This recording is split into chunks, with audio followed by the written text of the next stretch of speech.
December 16, 1944. Before dawn, the Ardennes forest explodes. In the frozen darkness, German artillery thunders to life. Thousands of guns fire almost at once, their flashes lighting the snow-covered hills. Shells slam into American positions held by tired, inexperienced units, soldiers who had been told this sector was quiet. A place to rest. A place the enemy could never attack in force. That belief dies in minutes. What follows is not a raid or a probing attack. It is the last great gamble of the Third Reich.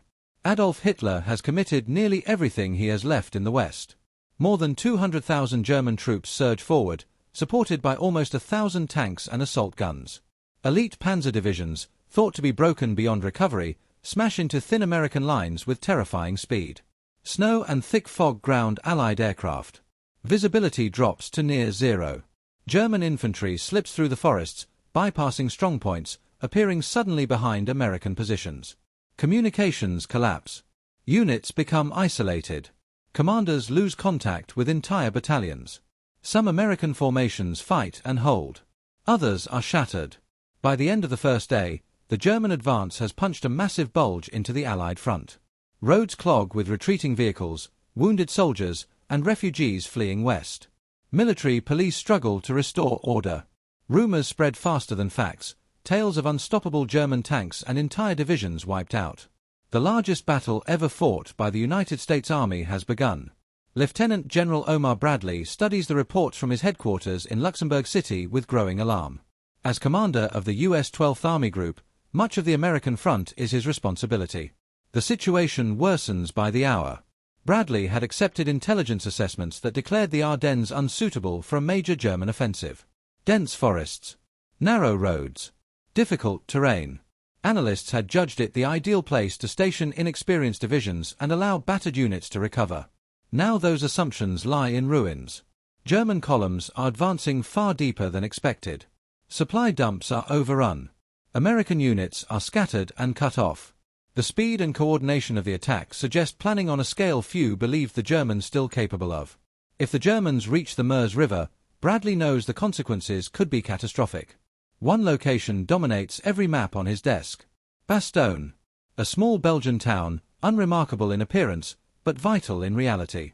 7 major roads converge there, cutting through the dense Ardennes forest. In winter, when off-road movement is nearly impossible, those roads mean everything. Whoever controls Bastogne controls movement across a wide section of the front. The Germans understand this. So do the Americans.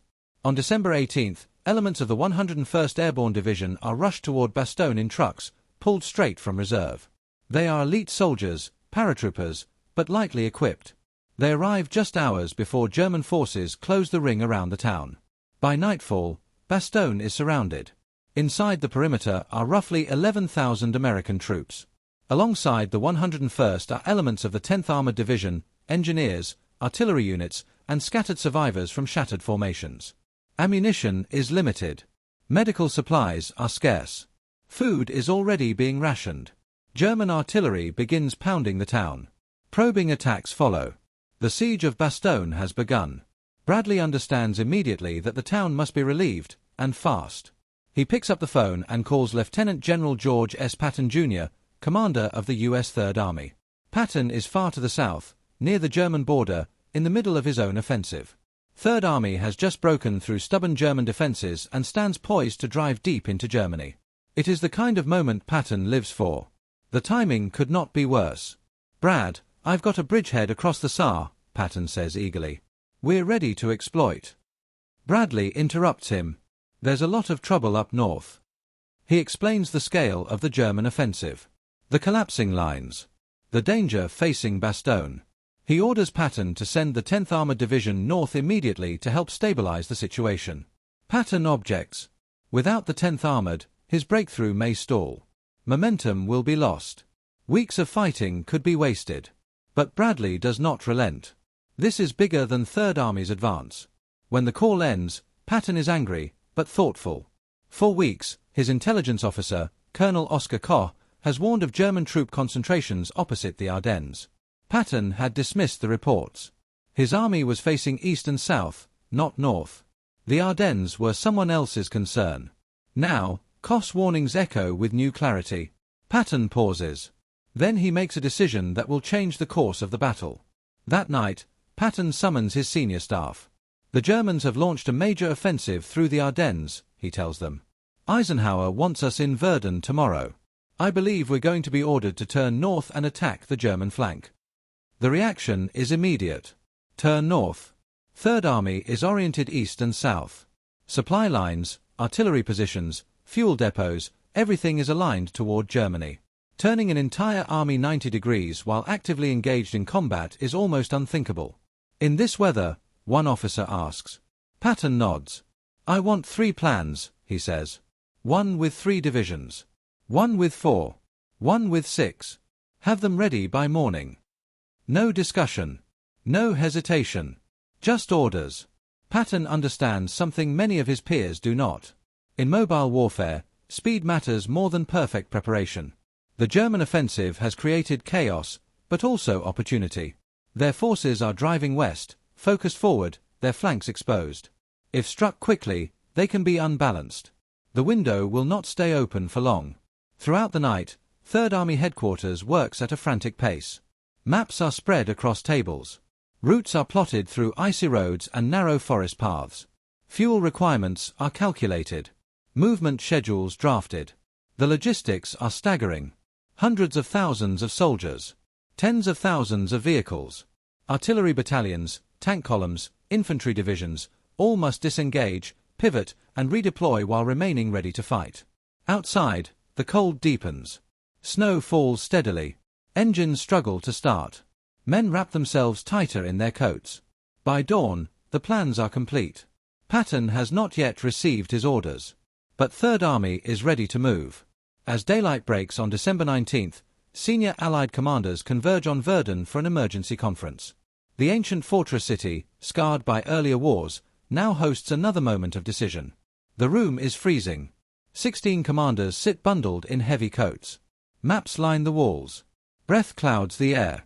Supreme Allied Commander Dwight D. Eisenhower opens the meeting. The present situation, he says, is to be regarded as one of opportunity and not disaster.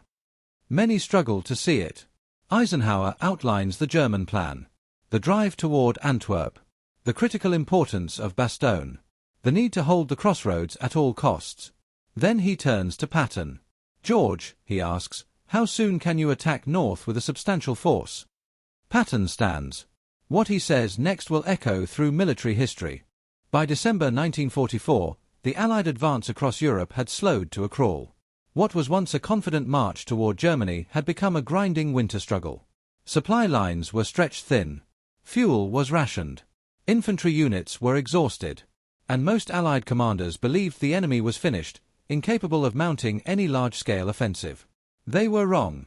When the German attack erupted through the Ardennes, it shattered that illusion overnight. Entire American units were caught off guard. Roads clogged with refugees and retreating soldiers. Communications collapsed. For the first time since Normandy, the initiative belonged to Germany. While many commanders struggled to understand what was happening, one man reacted instantly. George S. Patton. On December 16th, Patton was commanding the U.S. Third Army in eastern France. His forces were preparing for operations toward the Saar region, pressing against Germany's western defenses. The Ardennes lay far to the north, quiet, wooded, and considered unsuitable for major armored operations. Yet Patton had never trusted the Ardennes. Weeks earlier, his intelligence officers had dismissed the possibility of a German attack through the region. Patton disagreed. He believed the enemy, desperate and cornered, would attempt something bold. Something unexpected. So when reports of a massive breakthrough reached him, Patton did not express surprise. He expressed certainty. They're attacking where we least expect it, he said.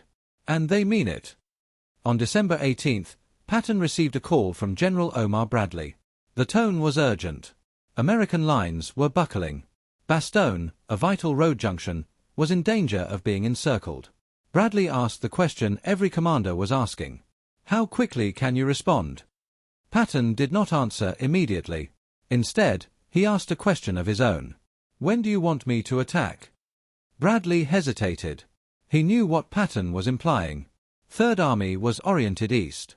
Any movement north would require disengaging from active combat, redeploying divisions, and navigating frozen terrain under enemy pressure. Still, Bradley answered, "As soon as possible." Patton hung up the phone and turned to his staff. "We're going north." That night, while much of the Allied command was still assessing the situation, Patton's headquarters erupted into controlled chaos. Staff officers worked through the darkness, drafting movement orders, calculating fuel needs, identifying routes, and planning 3 separate attack options.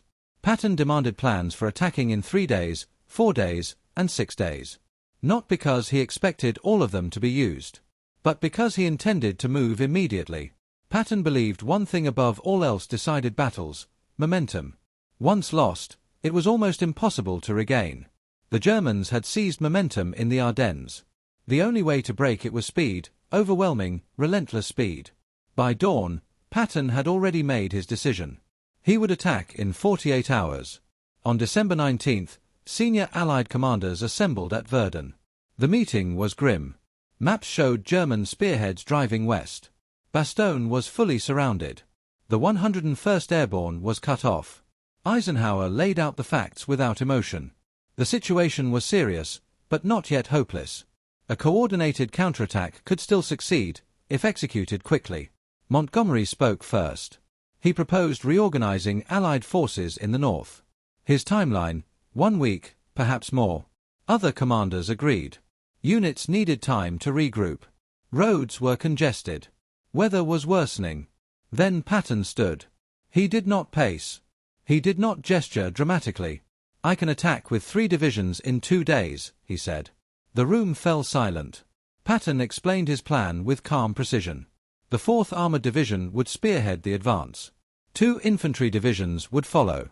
3rd Army would pivot 90 degrees and drive straight toward Bastogne. Several officers shook their heads. British commanders were openly skeptical. Even Bradley struggled to believe what he was hearing. Eisenhower studied Patton carefully. "When can you start?" he asked. "The morning of December 22nd. Eisenhower paused, then nodded. "Do it." The decision sent shockwaves through the Allied command. Patton had just committed one of the largest and fastest redeployments in U.S. Army history. Within hours, orders were transmitted across 3rd Army. Divisions disengaged from German forces to the east. Convoys reversed direction. Artillery units were reassigned. Engineers rushed forward to repair bridges and clear roads. Military police flooded intersections, directing traffic around the clock. Vehicles moved day and night, headlights dimmed to avoid air attack. Frozen engines were kept running continuously to prevent failure. The weather made everything worse. Snow and ice turned roads into death traps. Trucks slid into ditches. Tanks struggled for traction. Soldiers slept in vehicles or foxholes carved from frozen ground. Yet the movement continued. Patton personally toured units along the march routes, urging speed and discipline. His presence, unmistakable and relentless, pushed commanders to move faster, to accept risk, to keep advancing despite exhaustion. The army responded. At the front of the column was the 4th Armored Division. Its commander, Major General Hugh Gaffey, understood Patton's intent perfectly. The mission was simple in concept and brutal in execution: punch through German defenses and reach Bastogne as fast as humanly possible. Behind them followed the 26th and 80th Infantry Divisions, moving through narrow forest roads, past wrecked vehicles and abandoned equipment left by retreating units. By December 21st, against all expectations, Patton's forces were in position. 3 divisions. Fully deployed. Ready to attack. Bradley later admitted he had not believed it could be done. But Patton had done it. The attack began before dawn on December 22nd. German resistance was immediate and fierce. Roadblocks slowed the advance. Anti-tank guns were concealed in tree lines. Infantry ambushes erupted from snow-covered forests. Villages turned into killing grounds. Progress was slow and costly. Tanks were knocked out. Infantry took heavy casualties. The weather grounded Allied aircraft, denying air support. But Patton's orders were unmistakable. Keep moving. If a unit stalled, another went around it. If a road was blocked, engineers cleared it. If resistance stiffened, artillery was brought forward at once. The attack did not stop. Inside Bastogne, the defenders waited. Supplies were nearly gone. Wounded soldiers crowded aid stations. German artillery pounded the perimeter daily. When the enemy demanded surrender, The answer was defiant, but defiance alone could not break the siege. Only Patton could. And he was coming. Patton's gamble was now fully exposed. If Third Army failed, the consequences would be devastating. The southern flank would be weakened. German counterattacks could shatter Allied lines elsewhere. But Patton had accepted that risk.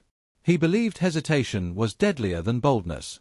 And on the frozen roads leading north, his army was proving him right. On paper, Patton's plan looked clean and decisive. In reality, it bordered on insanity. Turning an army in the middle of combat was not a maneuver taught in military textbooks. Armies were designed to advance, retreat, or hold ground, not to pivot 90 degrees while under enemy pressure in the dead of winter across hostile terrain. Yet that was exactly what Patton had ordered. Third Army was no longer facing east toward Germany. It was now driving north, through narrow forest roads, frozen villages, and territory filled with retreating units, refugees, and German patrols. This was not a battlefield maneuver. It was controlled chaos on an unprecedented scale.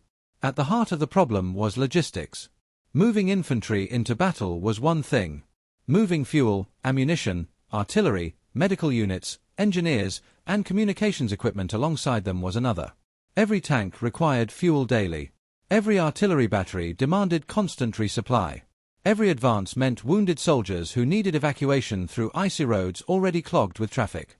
One mistake could paralyze the entire operation. Patton understood this better than anyone.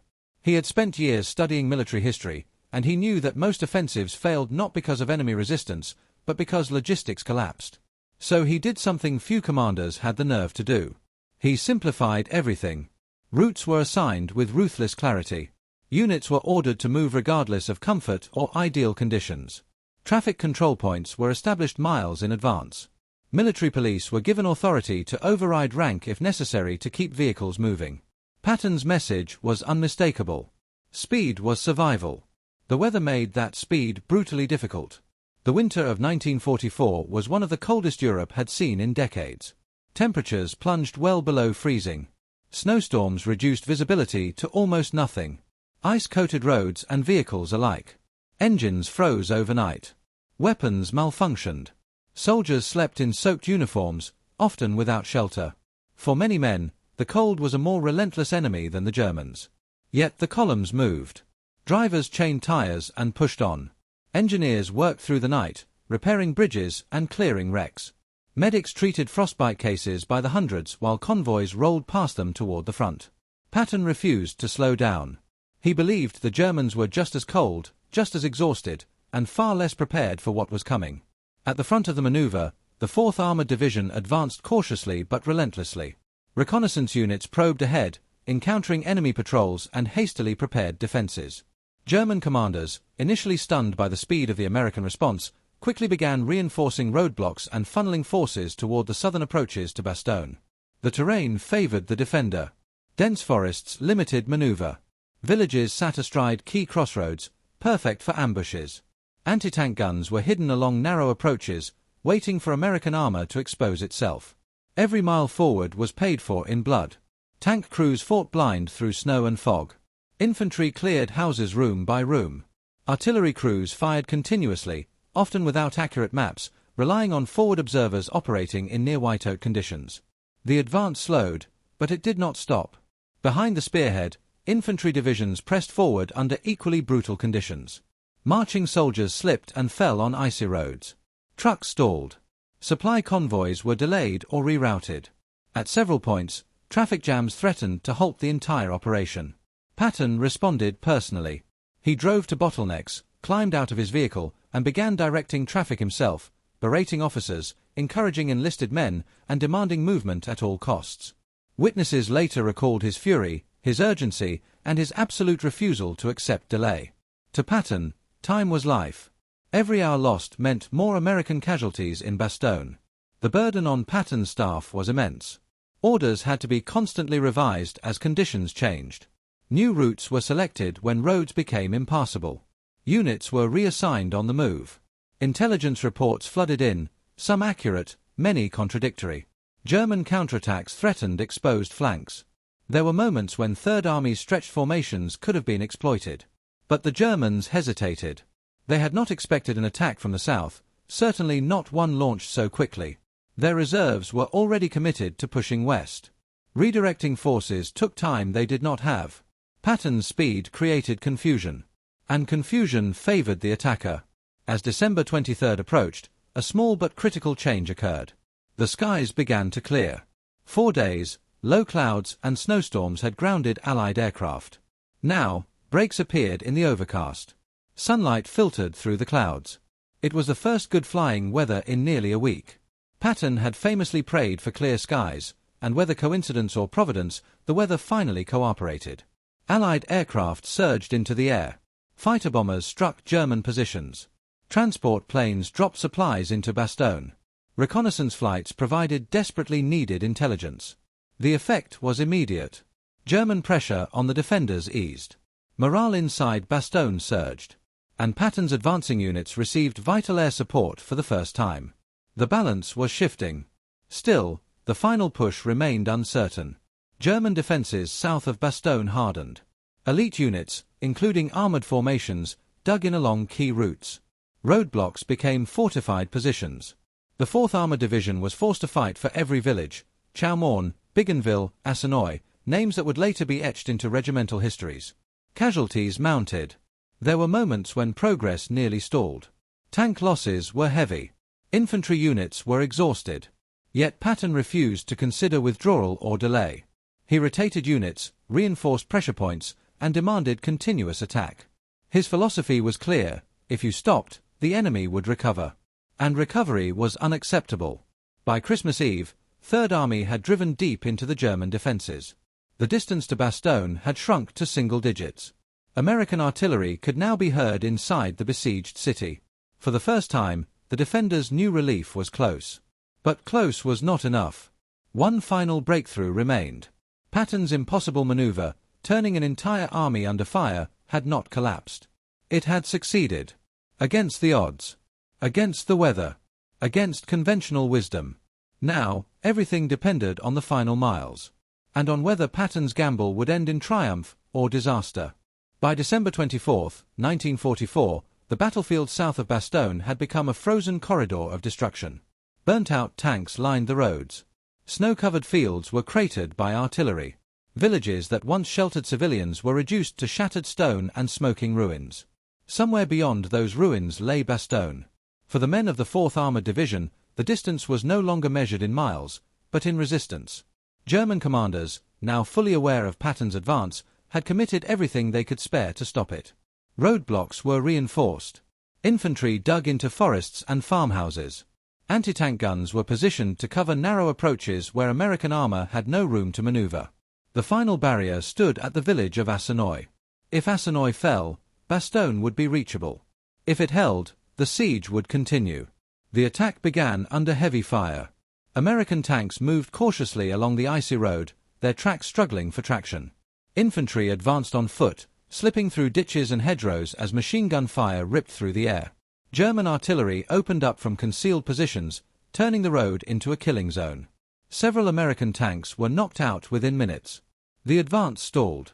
For a moment, it seemed the gamble had finally run out of momentum. Then Patton's doctrine asserted itself once more. Instead of halting, the Americans pressed harder. Artillery was rushed forward, firing at point-blank range. Infantry infiltrated through woods and fields, flanking German positions that had been designed to stop a frontal assault. The fighting was brutal and chaotic. Snow mixed with smoke. Visibility dropped to almost nothing. Commands were shouted rather than transmitted by radio. Units became intermingled. Small groups of soldiers fought independently, driven forward by instinct and urgency rather than detailed orders. By mid-afternoon, the German defense began to crack. Inside Bastogne, the defenders sensed the change. 4 days, they had endured relentless shelling. Medical supplies were nearly gone. Wounded men lay on floors and stretchers, wrapped in blankets that did little to keep out the cold. Food was rationed to the bare minimum. Ammunition was precious. Yet morale remained astonishingly high. The men of the 101st Airborne had held their perimeter under impossible conditions. They had repelled repeated assaults. They had refused surrender. And now, distant artillery fire sounded different. It was closer. And it was American. On the afternoon of December 26, the breakthrough came. A column of tanks from the 4th Armored Division, Task Force Abrams, pushed through the final German resistance near Bastogne. With infantry riding on the decks, they surged forward, guns blazing. At approximately 4:45 p.m., the lead tank reached the outskirts of Bastogne. Moments later, American soldiers from inside the perimeter emerged from the snow-covered trees. The siege was broken. Men cheered. Some laughed. Others wept openly. Exhausted paratroopers climbed onto the tanks that had come to rescue them, pounding the steel hulls in celebration. For the first time in over a week, Bastogne was no longer alone. Patton received the news shortly afterward. His response was characteristically restrained. "Tell the men they did a good job," he said. But those who knew him understood the significance. Patton had delivered on his promise.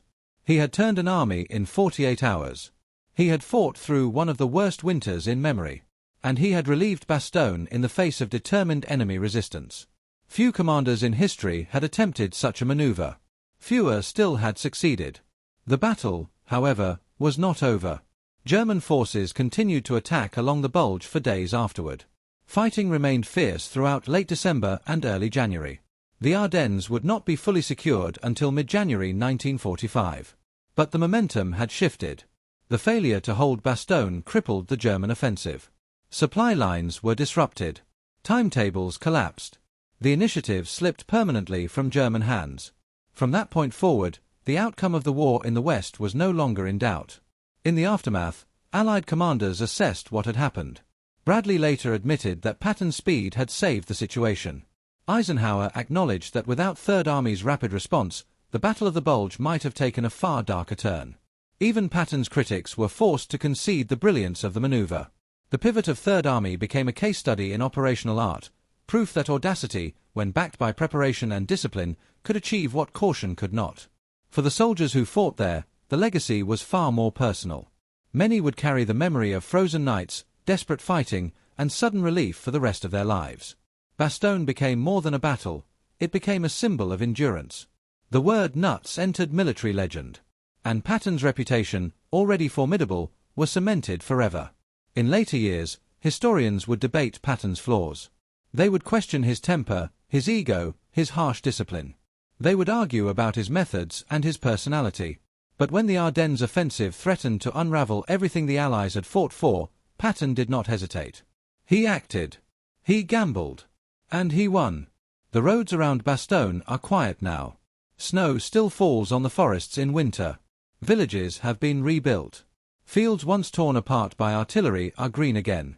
But beneath that calm lies the memory of a moment when the fate of a war rested on speed, courage, and one impossible decision. This was not just the relief of Bastogne. It was the moment George S. Patton proved that boldness, executed with discipline, could change history.